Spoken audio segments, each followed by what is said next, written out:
Welcome to the GolfCask Road Show, where we hit the road and bring the game, the grain, and the good life straight to you. From distillers in the rickhouse, to coaches on the range, to cigar legends in their home turf, this is where the stories live. We don't just talk about the trip, we bring the trip to you. This is GolfCask Nation. Let's ride. All right, GolfCask Nation, I'm actually here in the County Sligo Golf Course. We have David O'Donovan. O'Donovan, I always want to say O'Donnell. O'Donovan is here, and he's going to give us a little background about the golf course and the history here at County Sligo. So thank you for your time. No problem. Give me a little bit of history and background of the course. Yeah, so we're on the go a long time, 1894. So we're one of the first courses in Ireland, and we're a traditional links course. So it's the old traditional 9 holes out and 9 holes back. Okay. We have a very big membership. We've over 1,200 members across a number of different categories, and we are the home of the West of Ireland Championship, which started in 1923, which is an amateur event won by the likes of Cecil Ewing, Joe Carr, Padraig Harrington, Rory McIlroy, Shane Lowry. So there's a lot of famous names on that board. It's an event that's run always over the Easter bank holiday weekend. So it starts on Good Friday with 36 holes of stroke play qualifying on Friday and Saturday. And then the top 64 qualify for match play, and that's played up until the final is played on Tuesday afternoon. Okay. So that attracts a field of about, this year we have 126 competitors because Easter is very early, but we would have somewhere in the region of roughly about 140 players every year. And it attracts from all over the country. And then this year we have 2 competitors from Germany, Norway, Switzerland, the United States, and a number from England, Scotland and Wales. Okay. So it's a very good event, and with the calibre of champions that we've had over the years, it's an event that everybody wants to get their name on that board as a former champion. Definitely. So when you walk into our foyer, which is just outside this room here, there's history all around you. So you look around you and you have the West of Ireland board on your right hand side when you come in, and you have a list of all our champions. And then on the left hand side and above, we've all our pennants that we've won. So we have a very successful team golf within the club in amateur golf in Ireland. So we have a number of All-Ireland pennants, and we're very proud to showcase those in our foyer as people arrive. Give us a little more back. In the States, we don't do a lot of club versus club, but I know in Ireland and Europe, that's really a big part of it. Give us a little more background on that. Yeah, so what there would be is we're based in the northwest of Ireland, and we would play in a regional section up here first. There'll be somewhere in the region of between men's and ladies and juniors. You're probably talking about 15 or 16 teams, all different category of golfers. So you have our Senior Cup and Barton Shield, which are the elite. So they're all kind of plus handicappers who are the best amateurs. They would play a 5-man team or a 4-man team, our ladies, and they would play in a regional first within Connacht. And then once they qualify out of Connacht, they go into an All-Ireland. Okay. So then the All-Ireland is all over Ireland. You have the teams from north, south, east and west, and they would play against each other in an All-Ireland final at a neutral venue.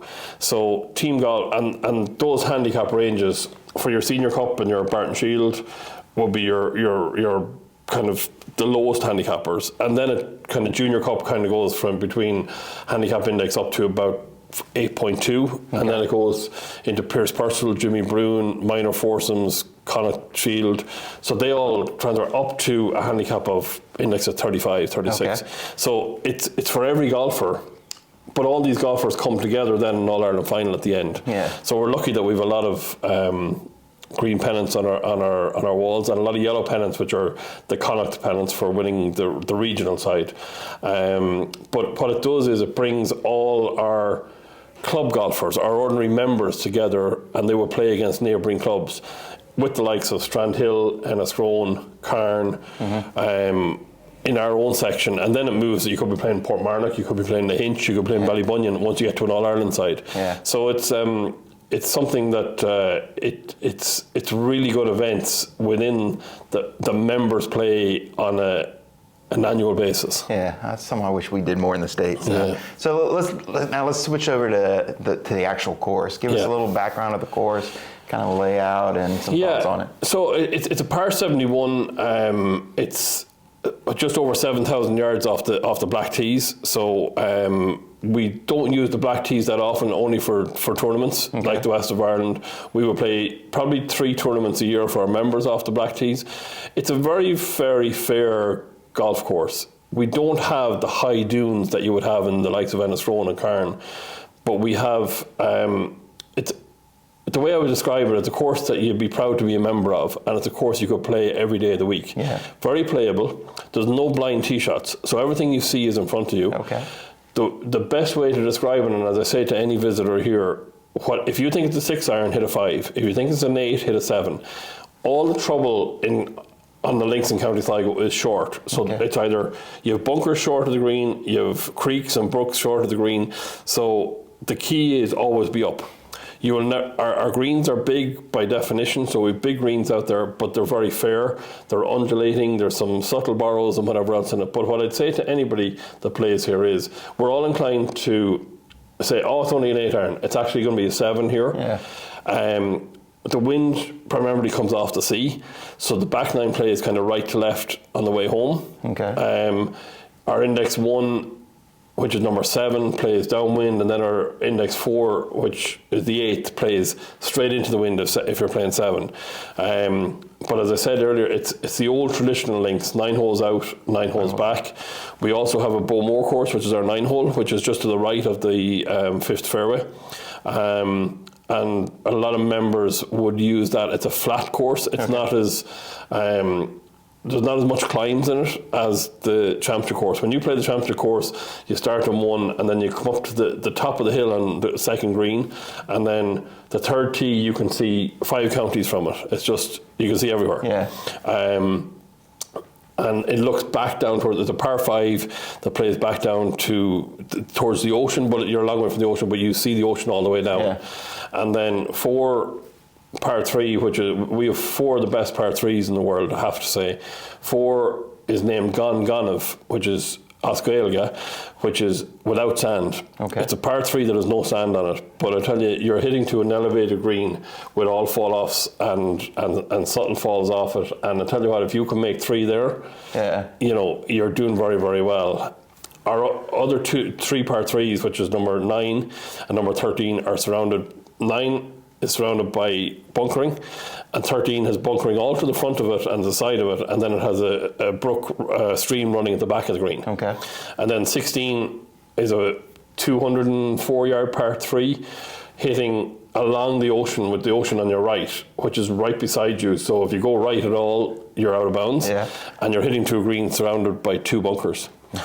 And then I suppose you get to 17, which is probably one of our most iconic holes, which is a par 4 without sand again, which is you hit a tee shot straight out, and then you're hitting a dogleg uphill left to an elevated green with a false front on it, and the ball's come back down off it. Yeah. And you have to be very precise with your second shot. The ball isn't going to chase up onto the green. You have to try and land it on the green, and for it to stay up there. So it's a real great challenging par 4. It's our index 2 on our golf course. And then you get to 18, which is a semi-blind tee shot over what we call Christie's Farm, which is basically over a valley. So you're hitting over a valley to, you won't see your ball land, but the fairway is guarded by 2 bunkers. Not a long par 4 to finish with. Probably plays a drive and an 8 iron. Okay. But then again, you're hitting to a green again that's surrounded by bunkering and subtle fall-offs around the side of it. Yeah. So, you know, it's a really good test of golf and a really good challenge, but a very, very fair golf course for the average golfer, but also the real challenge for a championship golfer if it comes to that. All right, we'll finish this up since we're a whiskey golf cigar group. Other than the bar here, what would be the 1 or 2 pubs in Portrush? Ross's Point. Yeah, Ross's Point. Ross's Point. That would be the place to go. Okay, because it's about whiskey. Yes. Connolly's Pub on the river in town, which is basically 5 kilometres away. Yes, it's spectacular. It has all your whiskies. Yes. It displays them all. In Ross's Point here, I would recommend both Osty's and Harry's, which are just down the road, literally within walking distance. Yeah. They're not so much your whiskey drinking pubs, but they have all the whiskies there. Fine Guinness. Harry's has Guinness and whiskey, and he has a number of whiskies in Harry's. All right. And in Harry's, he's got a well. Yeah. Within the pub. Yeah. So with a glass top on it, and you can look down into the well. It's a well within the pub. But both of them are within a 5-minute walk of the clubhouse here. Nice. But you wouldn't go past our Guinness upstairs. It's as good a Guinness as you get anywhere. There you go, perfect. Well, we want to thank you for your time. No problem at all. You have the chance to come visit County Sligo and make a tea time. It's a beautiful place. Thank you very much. Appreciate it, David. Not at all. No, thank you. From the fairways to the Rick House and every story in between, thanks for riding with us on the GolfCask Road Show.